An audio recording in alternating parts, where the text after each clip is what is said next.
Captain अपने officers के साथ उस कमरे की अच्छे से तलाशी करने लगे। उन्होंने मैनेजर के उड़ते हुए रंग को देखा और वहीं चेनी बहुत ही काम दिखाई दे रहा था, लेकिन उस स्टोरेज रूम में कोई सबूत नहीं मिले। ड्रिंक वगैरह की भी जांच की गई पर वो फेक नहीं थे, सो उन्हें वापस लौटना पड़ा। असल में चेनी को पता चल गया था अपने सबऑर्डिनेट के कारनामों के बारे में, इसीलिए उसने पहले ही लिकर छुपा दिया और ये उसे देते हुए कहा यहाँ से निकल जाने। तभी लिंडा ने चेनी को डिनर पे साथ चलने के लिए पूछा, पर उसने बताया वो स्प्रिंग फेस्टिवल अपने फैमिली के साथ मनाना चाहता है। वो उसे हॉलिडे के बाद कहीं अच्छी जगह ले जाएगा। लिंडा के जाने के बाद मैनेजर मिस्टर जाई और जांग से कहने लगा कि चेनी उसे फंसाने की कोशिश कर रहा है, लेकिन दोनों ही चेनी पे उससे कई ज्यादा भरोसा करते, इसीलिए उसकी एक ना सुनी गई और उसे क्लब से निकाल दिया गया। घर पे चेनी और जिंग डिनर की तैयारी करने लगे, तभी कैप्टन और वेन आए उनके लिए गिफ्ट्स लेकर। डिनर करते वक्त हमने चेनी को जिंग के साथ मजाक मस्ती करते देखा। उसी दौरान वेन ने जिंग के कॉलेज की बात उठाई। जिंग ने क्लियरली कहा कि वो ज्यादा दूर नहीं जाएगी, पर चेनी ने कहा बड़े शहर में बड़े मौके होते हैं, ये उसके फ्यूचर के लिए अच्छा हो सकता है। कैप्टन तो चाहते हैं दोनों को ही अपॉर्चुनिटी मिले, क्योंकि वो दोनों ही ये डिजर्व करते हैं। वो मेक श्योर करते हैं वो और वेन उन्हें बैकअप देने के लिए हमेशा रहेंगे। चेनी ने बोला कि वो अपने बारे में बाद में सोचेगा। जिंग ने भी कहा कि उसके एंट्रेंस एग्जाम में अभी 6 महीने बाकी है। इसी बीच वेन ने एक खुशखबरी सुनाई, वो और कैप्टन इस साल के एंड में शादी कर रहे हैं। चेनी और जिंग ने उन्हें बधाइयाँ दी।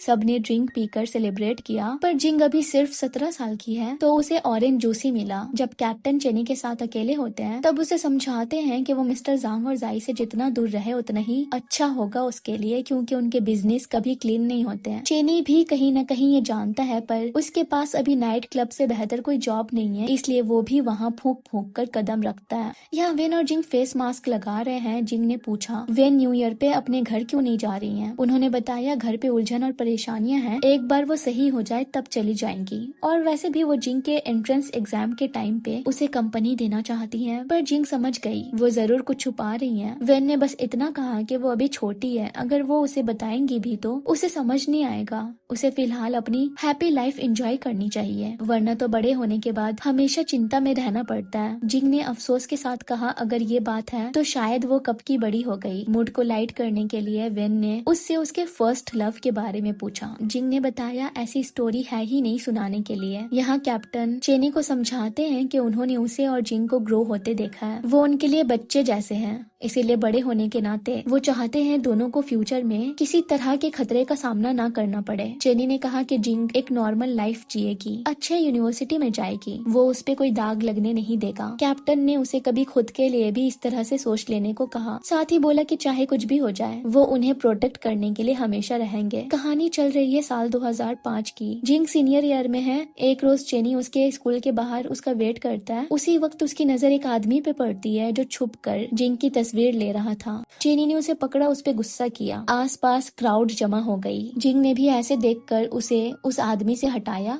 तभी चेनी को लिंडा का कॉल आया। वो उससे पूछने लगी उसने जो वादा किया वो कब निभा रहा है। लड़की की आवाज सुनकर जिंग बहुत ही ज्यादा जेलस हो गई, उसे अवॉइड करने लगी। इवन रास्ते पे गिरी चीजों पे अपना गुस्सा निकाला। रात में चेनी जिंग के बारे में सोचकर करवटें बदलने लगा। जब दोनों ने टाइटैनिक मूवी देखी थी और जब उसने उसे गोद में उठाया, उसने पानी पीकर खुद को कंट्रोल किया, फिर जिंग के कमरे की तरफ घूरने लगा, देन खुद को शांत करा के सो गया। सुबह में दोनों ने एक ही टाइम पे दरवाजा खोला, लेकिन जिंग अब भी उसे अवॉइड कर रही थी। उसी के सोच में डूबा वो क्लब में भी ड्रिंक पे ड्रिंक करने लगा। लिंडा ने भी नोटिस किया। इवन जब वो ड्रिंक लेने आया तो उसे ऐसे देख कर पूछ लिया चल क्या रहा है, वो इतना अजीब सा बिहेव क्यों कर रहा है आजकल। चेनी ने बोला उसे भी समझ नहीं आ रहा है हो क्या रहा है। उसे रात में बेचैनी होती है, नींद नहीं आती है और उसके दिमाग में बस कुछ चीजें चलती रहती है। वो उसे जिंग का नाम नहीं बताता, लेकिन फिर भी वो आसानी से समझ जाता है कि वो मरीज़े इश्क हो गया है। वो क्यूरियस होकर पूछता है आखिर वो है कौन जिसने उसके दोस्त की ऐसी हालत कर दी है, पर उसने कुछ बताया नहीं। तो बो ने इसका इलाज दिया कि उसे गर्लफ्रेंड बना लेनी चाहिए वरना वो पागल हो जाएगा। तभी लिंडा आई। बो ने उसे बताया चेनी को गर्लफ्रेंड चाहिए। लिंडा ने बोला गर्लफ्रेंड, पर इसकी तो एक बच्ची है ना जिसकी ये देखभाल करता है। चेनी ने उस बात को मजाक का नाम दिया, जिसपे लिंडा ने उससे अपने दिल की बात कह दी कि वो उसकी गर्लफ्रेंड बनना चाहती है। वो तो इशारा करता है हाँ कर देने की,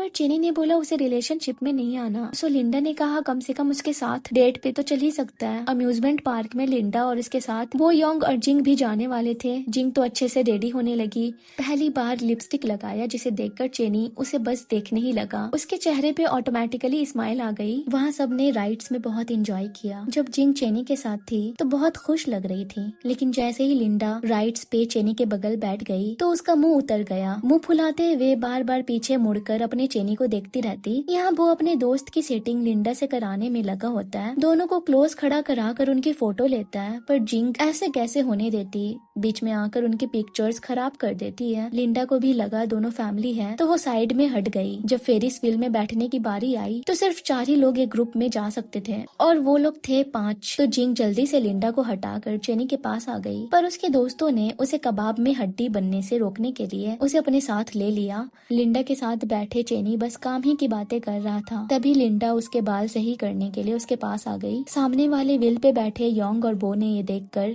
सोच लिया कि दोनों किस कर रहे हैं। उन्हें लगा फाइनली उनके दोस्त का फर्स्ट किस हो गया, पर जब लिंडा ऑकवर्ड चेनी को देखकर दूर हटती है तो वो कंफ्यूज्ड हो जाते हैं कि किस हुआ या नहीं। ये सब गॉसिप सुनकर जिंग का दिल जलने लगता है। योंग और वो अपने चेनी का कनेक्शन लिंडा से फिट कराने में लगे हैं तो वो चेनी को कहने लगी उसे टोफू चाहिए।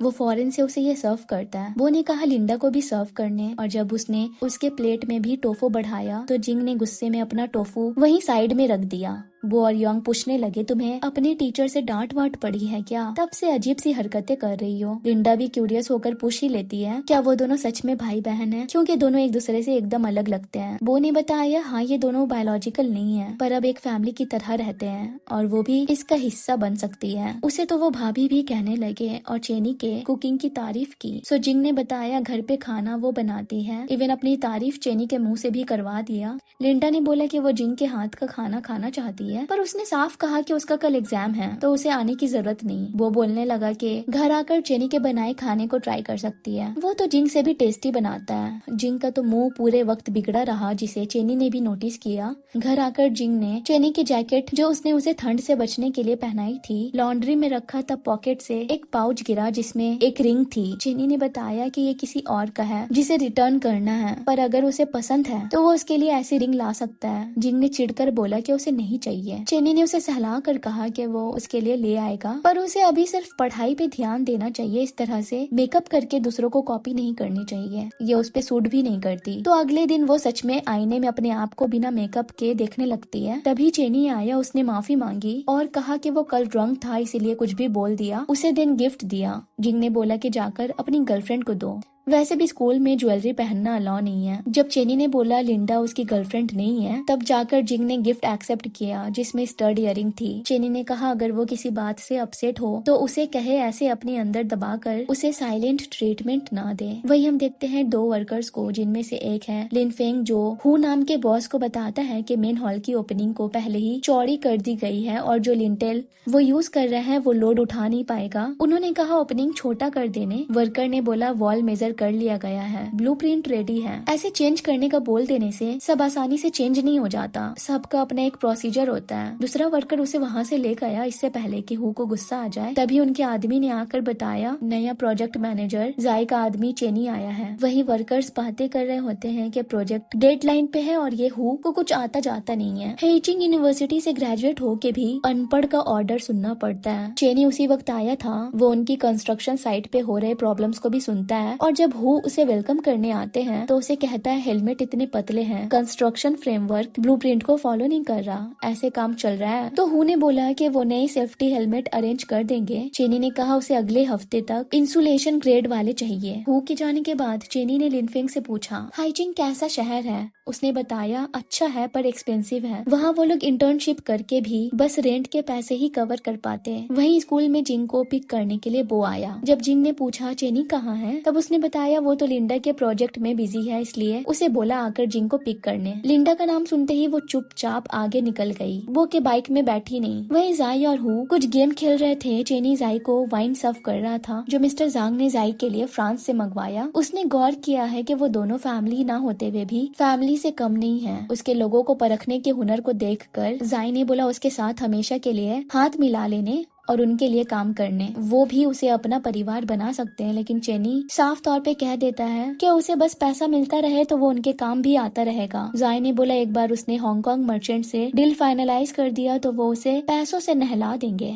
मिस्टर जांग चेनी के मोहल्ले में उसका इंतजार कर रहे थे। उन्होंने उसका हुलिया देखकर समझ लिया कि वो ड्रिंक करके आया है। उन्होंने पहले तो प्रोजेक्ट के प्रोसेस के बारे में पूछा और इस काम को अच्छे से करने को कहा, क्योंकि इससे उन्हें लॉन्ग टर्म फायदा हो सकता है। जाते हुए उसे याद दिलाया इंस्पेक्शन टीम आने वाली है, तो जाई पे थोड़ा नजर रखने को बोला और आइंदा से कम पीने को कहा। चेनी की शक्ल बता रही थी कि वो कितने प्रेशर में काम करता है, पर उसकी सारी थकान जिंग के कमरे की लाइट्स ऑन देखकर गायब हो जाती है। घर आते ही उसकी तबीयत बिगड़ने लगी, उसे वॉमिट होने लगा, तो जिंग ने जल्दी से उसके लिए हनी वाटर तैयार किया।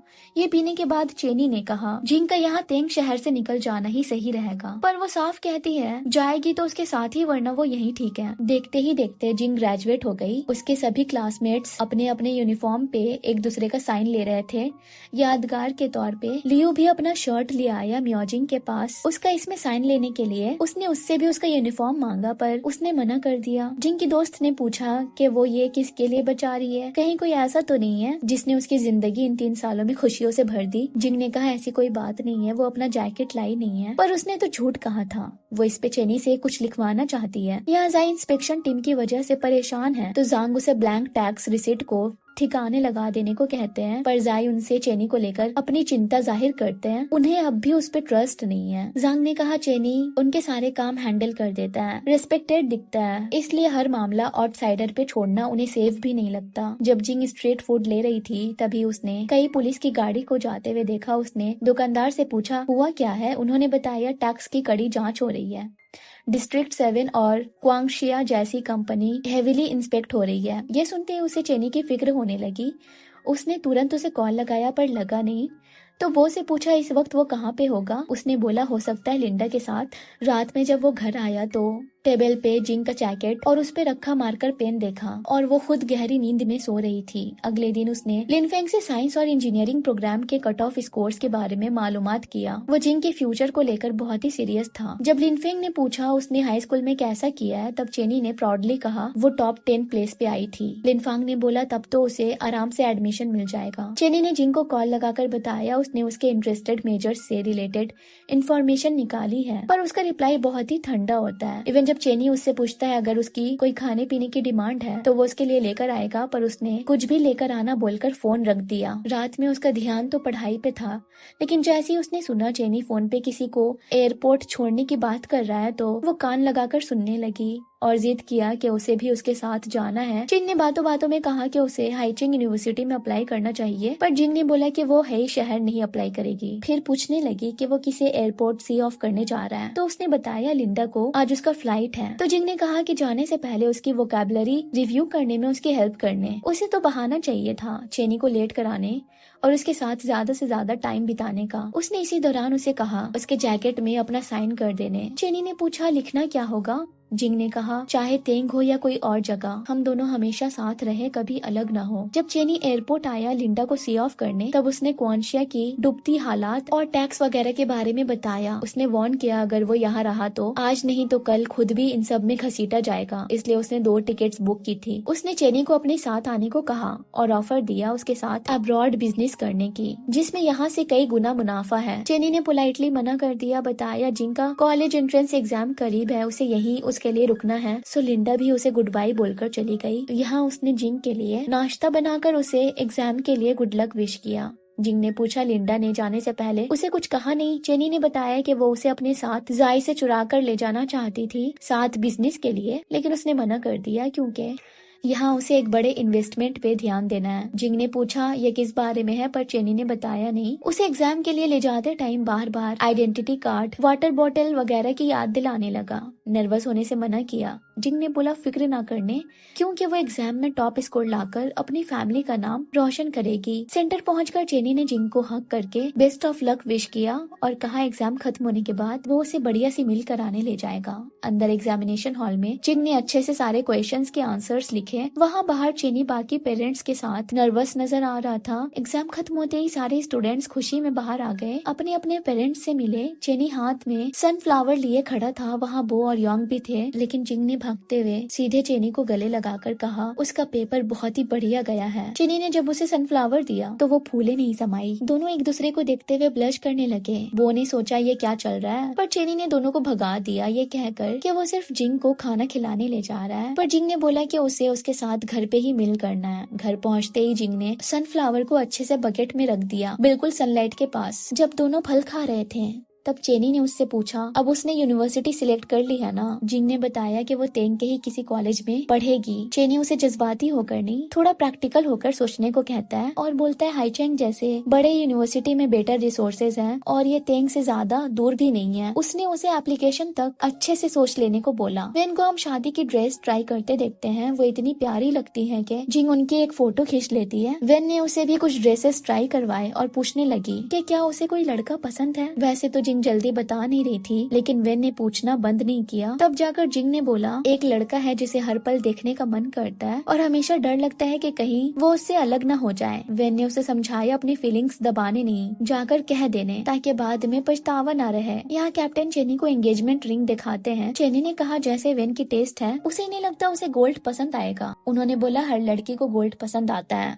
और फिर उससे पूछा क्या वो अभी किसी को डेट कर रहा है। उसने कहा वो जिंग के यूनिवर्सिटी फिनिश करने तक रिलेशनशिप के बारे में कंसीडर नहीं करेगा। कैप्टन ने बोला जिंग की यूनिवर्सिटी और उसकी डेटिंग लाइफ का क्या लेना देना है। चेनी ने उल्टा उनसे सवाल किया कि वो इतने दिनों से वेन के साथ हैं, तो अभी क्यों शादी का सोचा। उन्होंने बताया पहले उनकी सैलरी उतनी नहीं थी, सेविंग्स नहीं थे। वेन की फैमिली वाले भी उनको कंसीडर नहीं करते, लेकिन अब उनके पास कुछ है वेन को अच्छी जिंदगी देने के लिए। उन्होंने उसे एडवाइस दी अगर उसे भी लाइफ में बेटर करना है तो कुछ ऐसा ना करे जिससे रिग्रेट होना पड़े। फिर दोनों एक रेस्टोरेंट में बैठे लड़कियों का इंतजार करने लगे। जब वो आई तो वेन ने कैप्टन को एक गिफ्ट दी। वहाँ दोनों ने देखा चेनी और जिंग कैसे एक दूसरे की केयर करते हैं। खाते टाइम कैप्टन ने जिंग से पूछा उसने कहाँ अप्लाई करने के बारे में सोचा है। उसने जवाब दिया उसे तेंग से दूर नहीं जाना। कैप्टन ने समझाया यहाँ से थोड़ा बाहर निकल यूनिवर्सिटी के टाइम से बेहतर मौका और क्या हो सकता है। यही तो वक्त है दुनिया देखने का। इस छोटे से शहर में रखा ही क्या है। जिंग ने कहा उसका घर यही है तो वो कैसे कहीं जाए। कैप्टन ने पूछा कहीं किसी लड़के ने तुम्हें यहीं रहने पे मजबूर तो नहीं किया ना। वो हिचकिचाने लगी तो चेनी ने ब्लेम अपने ऊपर ले लिया कि वो ही उसे दूर जाने नहीं देना चाहता। कैप्टन खाने लेने के बहाने से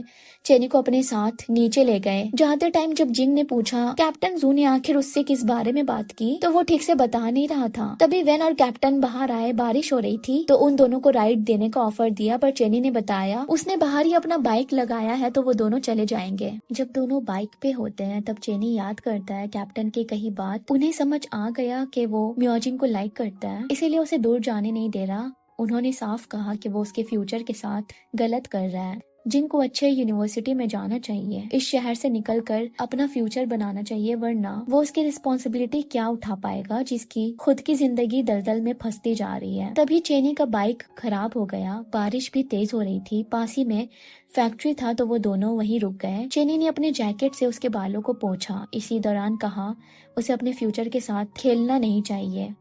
ये शहर वाकई छोटा है, यहाँ मौके ज्यादा नहीं है। जिंग ने बोला उसे घर से अटैचमेंट नहीं है। वो अच्छे से जानता है वो किसके लिए यहाँ से जाना नहीं चाहती। उसने चेनी का हाथ पकड़ा, उसे किस करने के लिए धीरे धीरे आगे बढ़ने लगी। चेनी ने भी आखिर में अपना कंट्रोल खो दिया और उसे किस कर लिया। जिंग ने कहा अगर वो यहाँ से कहीं दूर चली गई तो क्या वो उसके वापस आने का वेट करेगा। उसने बोला कि वो ही उसकी इकलौती परिवार है, वो जब भी यहाँ आएगी उसे जरूर से पाएगी। बाइक ठीक करने के बाद दोनों घर को आ गए। जिंग अपने कमरे में फैन के सामने बैठ गई और किस के बारे में याद करके ब्लश करने लगी। तभी चेनी आया आइसक्रीम लेकर। जिंग ने दरवाजा थोड़ा सा ही खोलकर एक ले लिया, क्योंकि वो इतना शर्मा रही थी कि उससे नजरें ही नहीं मिला पा रही थी। यहाँ चेनी का भी सेम हाल था। फिर हम जिंग को कुछ यूनिवर्सिटीज के कट ऑफ स्कोर चेक करते देखते हैं। तभी उसकी क्लासमेट्स का ग्रुप चैट में मैसेजेस आता है। सभी कल एक रेस्टोरेंट में मिलने का प्लान बनाते हैं। उसे तो आने पे जोर देते हैं। सब कहते हैं कि ग्रुप के आधे लड़कों की तो वो क्रश है, पर लगता है कि वो किसी और के साथ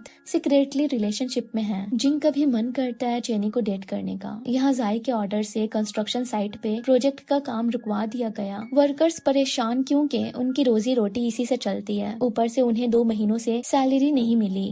चेनी ने उन्हें दिलासा दिलाया इस सिलसिले में वो कुछ करेगा, सबको उनके मेहनत के पैसे जरूर मिलेंगे। जब वो हु के साथ होता है तब उससे पूछता है जाई कहाँ गायब है, ऑफिसर्स कंपनी में बार बार आते हैं। हु ने बताया ये कोई बड़ी बात नहीं है क्योंकि ग्रीन लाइफ का बिजनेस भी जाई का था, जो इतना बड़ा केस होने के बाद भी सॉर्ट हो गया। तभी हु प्रीमियम टी के सैंपल दिखाता है। इस बारे में लिंडा ने भी चेनी को बताया था कि जाई ने उसके जरिए टी के कई बैच मंगवाए थे लिंगांग ऑक्शन हाउस पे। यहाँ जिंग चेनी का दिया स्टड इयरिंग पहनकर रेस्टोरेंट के लिए रेडी हो रही होती है। वहीं कैप्टन वेन को इंस्पेक्शन ऑफिस ले आते हैं जहाँ उसका ट्रांसफर हुआ है नाइट शिफ्ट के लिए। यहाँ उसकी इन्वेस्टिगेशन टीम टैक्स फ्रॉड के सिलसिले में मीटिंग करते हैं, इसीलिए सिक्योरिटी टाइट है। कैप्टन उन्हें घर आते जाते वक्त इन दिनों थोड़ा केयरफुल रहने को बोलते हैं क्योंकि टैक्स फ्रॉड ग्रीन लाइफ के फ्रॉड से एकदम अलग है, ये ज्यादा खतरनाक है। वहीं हु जब वॉशरूम के लिए कार से बाहर जाता है तब चेनी टी वाले सूटकेस खोलता है और उसमें टैक्स पेमेंट सर्टिफिकेट होते हैं। जब इस बारे में वो जांग के सामने बात उठाता है तो उन्हें लगता है कि वो उन्हें पैसों के लिए धमका रहा है, इसलिए उसकी कीमत पूछते हैं। चेनी ने बोला कि उसे जिंदगी में ज्यादा कुछ चाहिए नहीं, बस एक बिलियर्ड्स हॉल मिल जाता जिससे इनकम का सोर्स निकल जाता तो वो अपने फैमिली का अच्छे से ध्यान रख पाता, यही उसके लिए काफी होता। जांग उसे सर्विलियंस रूम ले आते हैं जहाँ क्लब के एक एक कोने की फुटेज कैप्चर होती है। उन्होंने बताया कि उन्होंने और जाई ने मिलकर ये इतना बड़ा बिजनेस खड़ा किया है। पहले जाई उनकी बात सुनते थे लेकिन अब नहीं। फिर उन्होंने एक घड़ी दिखाकर चेनी को याद दिलाया कि वो पहली बार तब मिले जब उसने उनकी जान बचाई थी। जो वॉच उसने उस रात लेने से इनकार कर दिया, आज वो उसे अपने हाथों से पहनाते हैं। उन्होंने उसे बताया कि ये घड़ी उनकी पहचान है, इसलिए जब भी वो मुसीबत में हो तो इसकी मदद से वो अपने लिए सिचुएशन आसान कर सकता है। चेनी ने बोला कि वो उनका शुक्रगुजार है, आज वो जहाँ तक आया है उन्हीं के बदौलत, लेकिन अब वो क्वांगशिया में और नहीं रहना चाहता। पर वो उनकी बात को अनसुना करके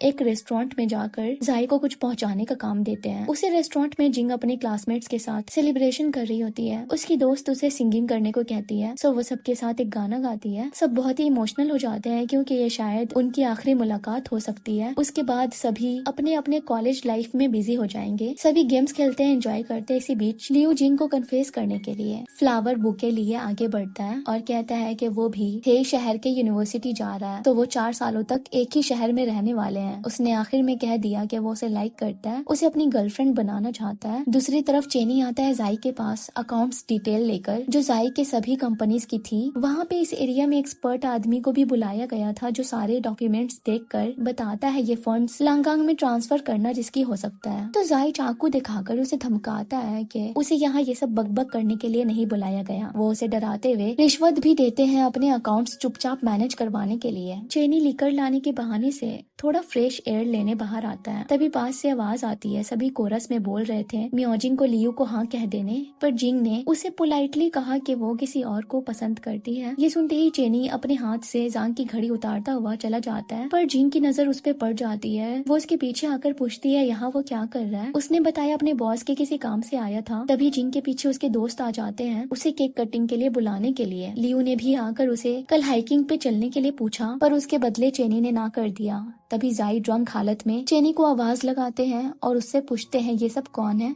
वो बोलता है बस जान पहचान के कुछ लोग हैं। जाई थूक लगाकर पैसे गिनकर उसे आज के काम की टिप देते हैं। ये चेनी के लिए काफी ज्यादा एम्बैरेसिंग होता है क्योंकि जिंग की क्लासमेट्स को जाई बहुत ही डिस्गस्टिंग लगता है। तभी हुआ आकर उन्हें वहाँ से ले जाते हैं। जिंग समझ गई चेनी कैसे लोगों से उठना बैठना कर रहा है। उसे उसकी फिक्र होने लगी। घर पे उसने उसे कहा अगर कोई बात है तो वो उसे बता सकता है, वो अब बच्ची नहीं है जिसे वो हमेशा प्रोटेक्ट करता रहे। चेनी ने बोला ज्यादा सोचने नहीं, सब कुछ ठीक है। फिर हम एक फ्लैशबैक देखते हैं। जाई से बात करने के बाद जब वो जांग के पास आया था तब उसने उनसे कहा कि वो अपनी बहन के साथ हेई सिटी जाना चाहता है यूनिवर्सिटी के सिलसिले में, पर उन्होंने कहा कि यहाँ उसकी ज्यादा जरूरत है। वहाँ पुलिस स्टेशन में चियान नाम के एक ऑफिसर कैप्टन को गुड न्यूज देते हैं कि क्वांशिया और जाई का केस बहुत ही जल्द सॉल्व हो जाएगा। उनके हाथ एक क्लू आई है। जाई के साथ साथ उनके सारे आदमियों को डिटेंशन सेंटर में भेजने की बात होती है। इस खबर को कॉन्फिडेंशियल रखने को बोला जाता है।